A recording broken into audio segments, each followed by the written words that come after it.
Hello, drawing പ്രകാരം ഹോളുകളുടെയും scribing ലൈനുകളുടെയും സ്ഥാനം അടയാളപ്പെടുത്തൽ സെഷനിലേക്ക് സ്വാഗതം. നമുക്ക് ഈ സെഷനോട് കൂടി ആരംഭിക്കാം. ഇനി നമുക്ക് ഈ സെഷന്റെ ലക്ഷ്യങ്ങൾ പഠിക്കാം. ഈ സെഷന്റെ അവസാനം നിങ്ങൾക്ക് താഴെ പറയുന്നവ ചെയ്യാൻ കഴിയും. ഡിവൈഡർ ഉപയോഗിച്ച് ഡ്രിൽ ഹോളുകളും റേഡിയസും അടയാളപ്പെടുത്താൻ, ബിവൽ പ്രൊട്രാക്ടർ ഉപയോഗിച്ച് ആംഗുലർ ലൈനുകൾ അടയാളപ്പെടുത്താൻ, മാർക്കിംഗ് ബ്ലോക്ക് ഉപയോഗിച്ച് സ്ട്രെയിറ്റ് ലൈനുകൾ അടയാളപ്പെടുത്താൻ,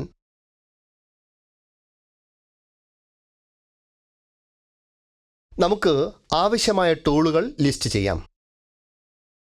steel rule, try square, scriber, dividers, callipers, marking media, punches, ball peen hammer, bevel protractor, surface plate, angle plate, universal gauge. Steel rule ഉപയോഗിച്ച് റോ മെറ്റീരിയൽ സൈസ് പരിശോധിക്കുക. Flat rough file കൊണ്ട് scaling മാറ്റുക. ഒരു flat bastard file കൊണ്ട് work പീസിന്റെ 6 മുഖങ്ങൾ, അതായത് വശങ്ങൾ ഫയൽ ചെയ്യുക.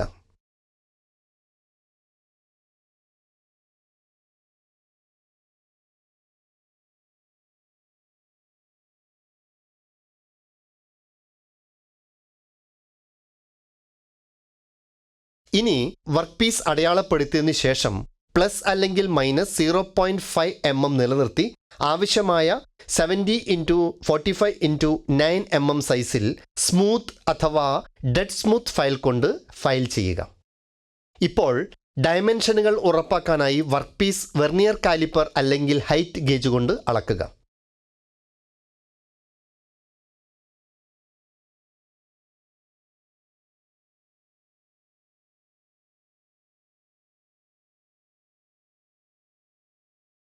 കാണിച്ചിരിക്കുന്നത് പോലെ ട്രൈ സ്ക്വയർ ഉപയോഗിച്ച് വർക്ക് പീസിന്റെ എല്ലാ വശങ്ങളും സ്ക്വയർനെസ്സും ഫ്ലാറ്റ്നെസ്സും ആണെന്ന് ഉറപ്പാക്കുക. ഇപ്പോൾ ആംഗിൾ പ്ലേറ്റും സർഫേസ് ടേബിളും വൃത്തിയാക്കുക. വർക്ക് പീസ് വൃത്തിയാക്കി അതിൽ ബറുകൾ ഇല്ലെന്ന് ഉറപ്പാക്കുകയും ഫേസ് എയിൽ മാർക്കിംഗ് മീഡിയ ഒരുപോലെ പ്രയോഗിക്കുകയും ചെയ്യുക. കാണിച്ചിരിക്കുന്നത് പോലെ ആംഗിൾ പ്ലേറ്റിന് നേരെ ബട്ടിംഗ് ചെയ്തുകൊണ്ട് വർക്ക് പീസ് തിരശ്ചീനമായി ബി വശം സർഫേസ് ടേബിളിന് മുകളിൽ വയ്ക്കുക. സ്ക്രൈബറിന്റെ ഫ്രീ മൂവ്മെന്റും സർഫേസ് ഗേജിന്റെ മറ്റ് സ്ലൈഡിംഗ് യൂണിറ്റുകളും പരിശോധിക്കുക. സർഫേസ് ഗേജിന്റെ ബേസ് വൃത്തിയാക്കുക. സർഫേസ് പ്ലേറ്റിന് മുകളിൽ ബേസ് ഉറപ്പിച്ച് വെക്കുക. ആംഗിൾ പ്ലേറ്റിന് നേരെ സ്റ്റീൽ റൂൾ വെച്ച് ഡ്രോയിംഗ് പ്രകാരം അടയാളപ്പെടുത്തുന്നതിന് സർഫേസ് ഗേജിലെ സ്ക്രൈബർ 6.5 mm ആയി സജ്ജീകരിക്കുക. ആംഗിൾ പ്ലേറ്റിന് നേരെ ജോബ് ബട്ട് ചെയ്ത് ഒരു കൈയിൽ മുറുകെ പിടിക്കുക. മറ്റൊരു കൈകൊണ്ട് വർക്കിൽ ഉടനീളം സർഫേസിൽ സ്പർശിക്കുന്ന സ്ക്രൈബർ പോയിന്റ് നീക്കി ഡാറ്റം, അതായത് സൈഡ് ബിയിലേക്ക് 6.5 mm പാരലൽ ലൈൻ അടയാളപ്പെടുത്തുക. ഡ്രോയിങ് അനുസരിച്ച് surface gauge 10 mm, 12.5 mm, 22.5 mm, 32.5 mm, 35 mm, 38.5 mm എന്നിങ്ങനെ ശരിയാക്കി ഡാറ്റം, അതായത് സൈഡ് ബിയിലേക്ക് പാരലൽ ലൈനുകൾ അടയാളപ്പെടുത്താനായുള്ള സ്ക്രൈബിംഗ് ആവർത്തിക്കുക.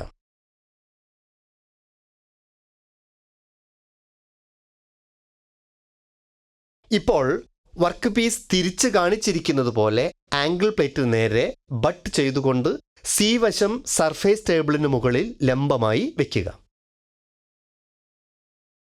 സർഫേസ് ഗേജ് ശരിയാക്കി കാണിച്ചിരിക്കുന്നത് പോലെ ഡാറ്റം, അതായത് വശം സിയിലേക്ക് യഥാക്രമം 10 mm, 17 mm, 35 mm, 53 mm, 60 mm എന്നിങ്ങനെ പാരലൽ ലൈനുകൾ അടയാളപ്പെടുത്തുക.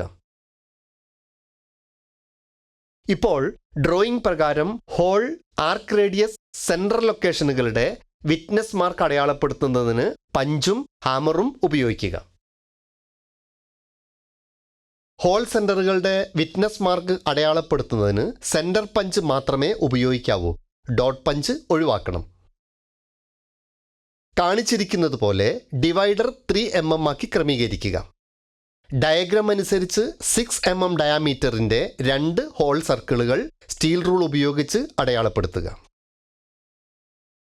തുടർന്ന് കാണിച്ചിരിക്കുന്നത് പോലെ ഒരു സ്റ്റീൽ റൂൾ ഉപയോഗിച്ച് ഡിവൈഡർ 4 mm ആയി ക്രമീകരിക്കുക. കൂടാതെ ഡയഗ്രാം അനുസരിച്ച് 8 mm വ്യാസമുള്ള 4 ഹോൾ സർക്കിളുകൾ അടയാളപ്പെടുത്തുക. കാണിച്ചിരിക്കുന്നത് പോലെ ഒരു സ്റ്റീൽ റൂൾ ഉപയോഗിച്ച് ഡിവൈഡർ വീണ്ടും 8 mm ആയി ക്രമീകരിക്കുക. കൂടാതെ ഡയഗ്രാം അനുസരിച്ച് 16 mm ഡയമീറ്റർ ഉള്ള സെൻട്രൽ ഹോൾ സർക്കിൾ അടയാളപ്പെടുത്തുക. ഇപ്പോൾ കോണുകളിൽ 10 mm റേഡിയായി അടയാളപ്പെടുത്താൻ കാണിച്ചിരിക്കുന്നത് പോലെ ഒരു സ്റ്റീൽ റൂൾ ഉപയോഗിച്ച് ഡിവൈഡർ 10 mm ആയി ക്രമീകരിച്ച് 4 കോണുകളിൽ അടയാളപ്പെടുത്തുക. സർക്കിളുകളും റേഡിയൈകളും അടയാളപ്പെടുത്തിയ ശേഷം കാണിച്ചിരിക്കുന്നത് പോലെ ഒരു ഡോട്ട് പഞ്ചും ഹാമറും ഉപയോഗിച്ച് അതിൽ തന്നെ വിറ്റ്നസ് മാർക്ക് ചെയ്യുക. കാണിച്ചിരിക്കുന്നത് പോലെ ജെന്നി കാലിപ്പർ 5 mm ആയി ക്രമീകരിക്കുക. ഒരു ജെന്നി കാലിപ്പർ ഉപയോഗിച്ച് കാണിച്ചിരിക്കുന്നത് പോലെ ഡാറ്റം എയെ സംബന്ധിച്ച് 5 mm പാരലൽ ലൈൻ അടയാളപ്പെടുത്തുക. ഇപ്പോൾ വീണ്ടും ജെന്നി കാലിപ്പർ ഉപയോഗിച്ച് കാണിച്ചിരിക്കുന്നത് പോലെ ഡാറ്റം സർഫേസ് ബിയിൽ നിന്ന് 12.5 mm 32.5 mm 2 പാരലൽ ലൈനുകൾ അടയാളപ്പെടുത്തുക.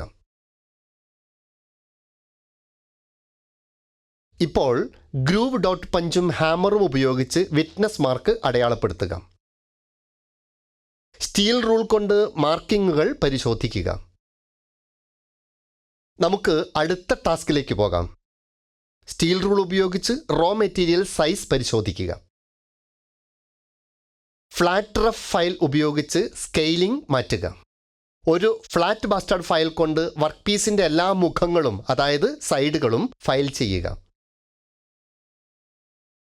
ഇപ്പോൾ വർക്ക് പീസ് അടയാളപ്പെടുത്തിയ ശേഷം ±0.5 mm നിലനിർത്തിക്കൊണ്ട് ആവശ്യമായ 70x45x9 mm സൈസുകളിൽ സ്മൂത്ത് അഥവാ ഡെഡ് സ്മൂത്ത് ഫയൽ ഉപയോഗിച്ച് വർക്ക് പീസ് ഫയൽ ചെയ്യുക. ഇപ്പോൾ വെർനിയർ കാലിപ്പർ അല്ലെങ്കിൽ ഹൈറ്റ് ഗേജ് ഉപയോഗിച്ച് അളക്കുന്ന അളവുകൾ ഉറപ്പാക്കുക.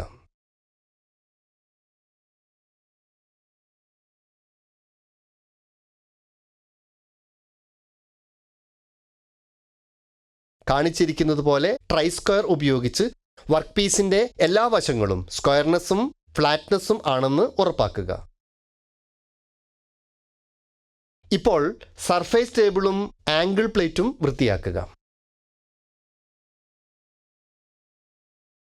വർക്ക് പീസ് വൃത്തിയാക്കി അതിൽ ബറുകൾ ഇല്ലെന്ന് ഉറപ്പാക്കുകയും ഫേസ് എക്സിൽ മാർക്കിംഗ് മീഡിയ ഒരുപോലെ പ്രയോഗിക്കുകയും ചെയ്യുക.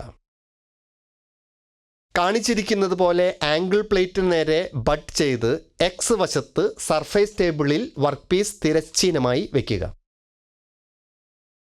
സ്ക്രൈബറിൻ്റെയും ഹൈറ്റ് ഗേജിൻ്റെ മറ്റ് സ്ലൈഡിംഗ് യൂണിറ്റുകളുടെയും ഫ്രീ മൂവ്മെൻറ്റ് പരിശോധിക്കുക. ഹൈറ്റ് ഗേജിൻ്റെ ബേസ് വൃത്തിയാക്കുക.